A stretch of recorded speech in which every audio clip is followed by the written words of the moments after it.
ಅದಕ್ಕೆ ಪತ್ರ ಬಂದಿದೆ ಸರ್, ಅದ್ರ ಬಗ್ಗೆ ಸರ್ ಲಕ್ಷ್ಮೀ ಹೆಬ್ಬಾಳ್ಕರ್ ಅವರಿಗೆ ಕ್ಷಮೆ ಕೇಳಲಿಲ್ಲ ಅಂದ್ರೆ ನಾವು ಹತ್ಯೆ ಮಾಡ್ತೀವಿ ಅಂತ ಇವತ್ತು ಸಿಟಿ ರವಿ ಅವರಿಗೆ ಬೆದರಿಕೆ ಪತ್ರ ಬಂದಿದೆ. ಚಿಕ್ಕಮಗಳೂರಿನ ಬಸ್ ಸಿಟಿ ರವಿದು ದೊಡ್ಡ ಡ್ರಾಮಾ ಮಾಸ್ಟರ್ ಆಗ್ಬಿಟ್ಟಿದ್ದಾರೆ. ನಾನು ಒಬ್ಬ ನ್ಯಾಷನಲ್ ಲೀಡರ್, ಅವರು ಬಿಜೆಪಿ ಆಫೀಸ್ ಬೇರರ್ ಅಂತ ತಿಳ್ಕೊಂಡಿದ್ದೆ. ನಾನು ಅವರ ಮಾತು ವಿಚಾರ ಎಲ್ಲ ನೋಡಿದ್ರೆ ಅವರು ಈ ಲೆವೆಲ್ ಇಳಿತಾರೆ ಅಂತ ನಾನು ತಿಳ್ಕೊಂಡಿರ್ಲಿಲ್ಲ. ಅರ್ಥ ಆಯ್ತಾ? ಸುಮ್ನೆ ಮಾತಾಡಿದ್ದು ಬೇರೆ ಯಾರು ಮಾತಾಡ್ಬೇಕಾಗಿಲ್ಲ.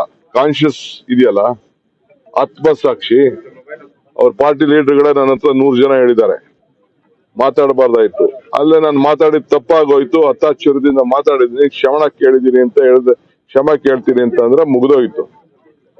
ಅದು ಬಿಟ್ಬಿಟ್ಟು ಸುಮ್ನೆ ಸುಳ್ಳು ಮಾಡ್ಕೊಂಡೋದ್ರೆ ಇದಕ್ಕೆ ಯಾವ್ದು ಕೊನೆ ಇಲ್ಲ.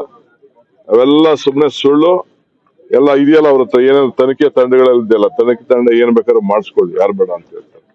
ಯಾವ್ದಾವ್ದು ಬಂದೂಕದ ವಿಚಾರ ಮಾತಾಡ್ತಾ ಇದ್ದಾರೆ. ನಿನ್ನೆ ಅದೇನೋ ನಾನು ನೋಡಿದೆ.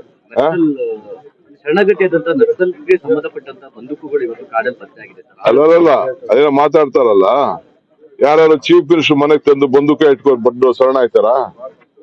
ಪೊಲೀಸು ತಂದ ಇವರೇ ಸರ್ಕಾರ ನಡೆಸಿದ್ದಾರೆ, ಇವರೇ ಇದೆ. ಏನಿದೆಯೋ ಇಲ್ಲೋ ಅದು ನಾನೀಗ ಚರ್ಚೆ ಮಾಡಕ್ ಹೋಗುದಿಲ್ಲ. ಒಬ್ಬ ಮುಖ್ಯಮಂತ್ರಿನ ಭೇಟಿ ಮಾಡಕ್ ಬಂದಾಗ ಎಲ್ಲ ಹಿಡ್ಕೊಂಡ್ ಬರ್ತಾರ. ಈಗ ವೀರಪ್ಪನ ತಂಡದಿಂದ ಹಿಡ್ಕೊಂಡ್ ಬಂದ್ರು ರಾಜ್ಕುಮಾರ್ ಅವ್ರನ್ನ. ಎಲ್ಲಾ ಶಸ್ತ್ರಾಸ್ತ್ರಗಳನ್ನ ತೆಗೆದುಕೊಂಡು ಬಂದ್ಬಿಟ್ಟಿದ್ರ? ಬೇಸಿಕ್ ಕಾಮನ್ ಸೆನ್ಸ್ ಬೇಕು. ಪೊಲೀಸ್ ಇದೆ, ಅದಕ್ಕೆ ಅಡ್ಮಿನಿಸ್ಟ್ರೇಷನ್ ಇದೆ. ಅವ್ರ ಡ್ಯೂಟಿ ಏನ್ ಮಾಡ್ಬೇಕು, ಗೌಪ್ಯ ಯಾವ ರೀತಿ ಕಾಪಾಡಬೇಕು ಅದನ್ನ ಡ್ಯೂಟಿ ಅವ್ರು ಮಾಡ್ತಾರೆ. We should not interfere.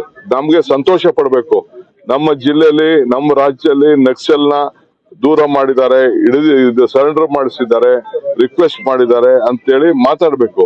ಬರೀ ಮೊಸರಲ್ಲಿ ಕಲ್ಲು ಹುಡುಕುವಂತ ಕೆಲಸನೇ ಆಯ್ತೆ ಹೊರತು ಅಭಿವೃದ್ಧಿ ಕೆಲಸ ಅಲ್ಲ. ಆಗ ಎಲೆಕ್ಷನ್ ಆಯ್ತು, ಎಲೆಕ್ಷನ್ ಬಂದಾಗ ಎಲೆಕ್ಷನ್ ಮಾಡೋಣ.